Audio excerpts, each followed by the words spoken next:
creation of the holy prayer.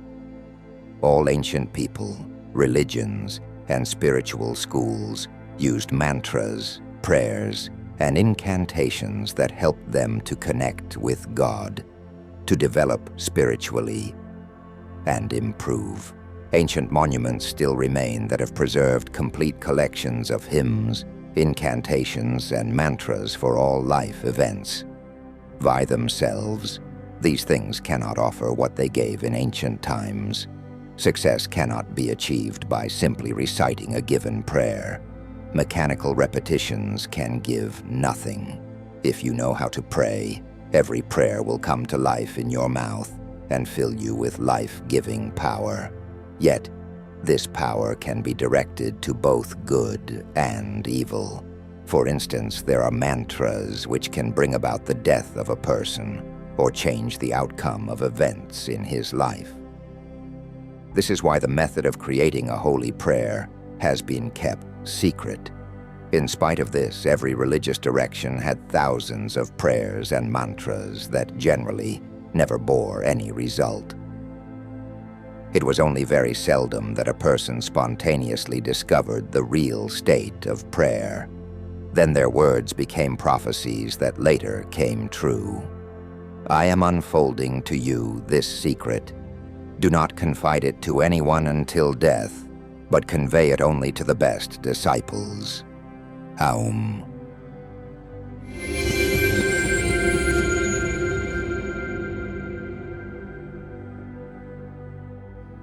A human being consists of three parts: flesh, soul, and spirit.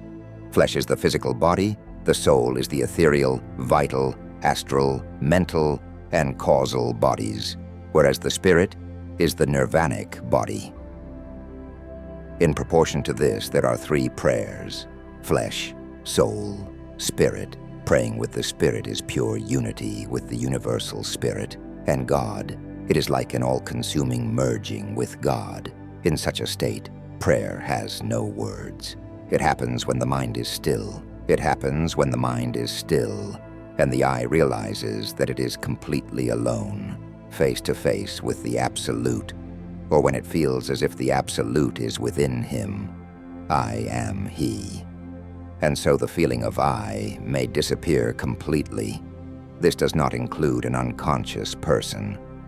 A soul prayer is connected with its invocation to God, the highest powers, the spiritual teacher, and the egregor. A soul asks for abilities, powers, and knowledge, or in other words, speaks about the needs of its subtle bodies. A soul asks this for its development and advancement, and also for any other non-material purpose. Being connected to the powers of the universe, it gets what it asks for at its level of development. A prayer of the flesh will be about secular issues, daily bread, favorable outcome of events, and so on. Such a prayer can be granted with the help of the soul and its connection with the highest powers, which are able to grant the petition. The wishes of the flesh by themselves can come true faster with the help of physical actions rather than through prayer. From this it follows that the highest sphere always responds, and that the person will receive the feelings and trials that correspond to his level of development. A person gets what they ask for in spirit. A prayer of spirit has colossal, realizable power. While being in a spiritual state, all the person's wishes disappear. A soul prayer finds its request in the lower spheres, and its result depends on the development of the abilities of the soul that makes the prayer. Praying with the flesh often bears no results, as it is simply a mechanical repetition of words, or endless and fruitless complaints and lamentations of a weak body. A life-giving and active prayer is made in the following way. First, a person should renounce their body, feelings, and mind completely, and realizes that they are spirit.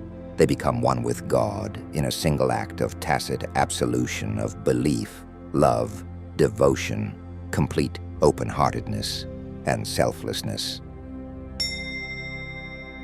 As a person reaches this spiritual state and moves to the next level of the soul, the spiritual light of the divine enters their soul and activates in them proper powers and abilities. During a soul prayer and meditation, they become one with the spiritual school and its spiritual master. They conduct their influence at a physical level and direct the given spiritual power to the body's needs. They can achieve health, wealth, free themselves from difficult situations, and much more. Black magicians commit their atrocities in the same way.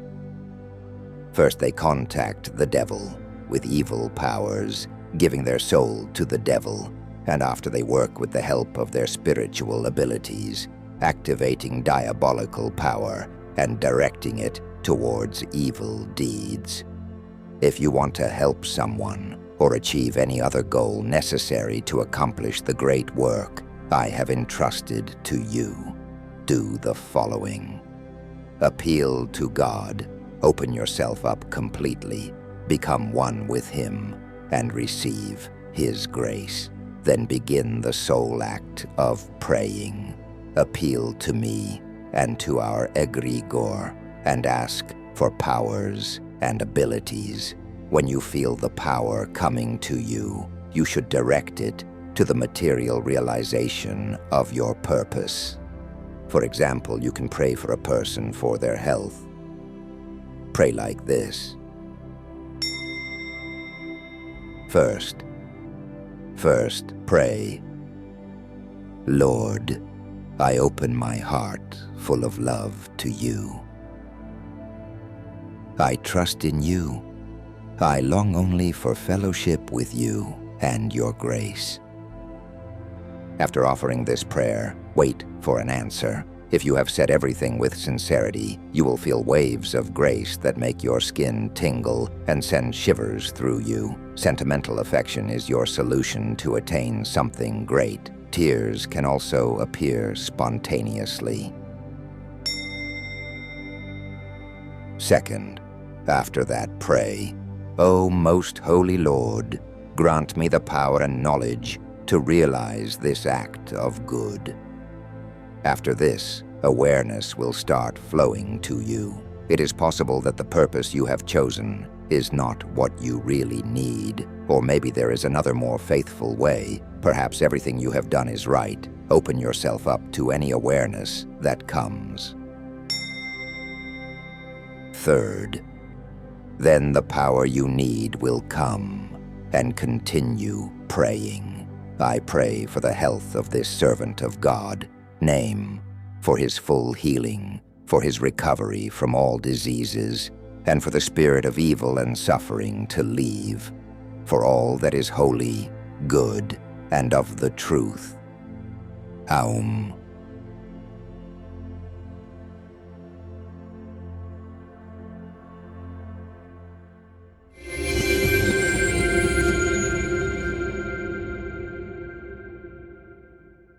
In our extreme times, when the fate of the entire planet is at stake, it is crucial for the knowledge of angels and benevolent spirits to spread as quickly as possible, globally, and reach thousands of people. In this way, we can change the future of all humanity. Which is why we are addressing you, dear soul of light. Spread the knowledge about our wise books and films. Share links to videos or cartoons. All of this is available and free. Invite women to individual practices, webinars, and seminars. And the Great Spirit of Light will help you and your family. It will direct an enormous amount of energy to fulfill all your desires. Benevolent spirits and angels will assist you and your loved ones in all matters. A thread of light and love extends from your heart to the hearts of thirsty women. and the creation of good and the dissemination of enlightened knowledge throughout the world begins. Become part of the mission of light. Help people, and God will help you.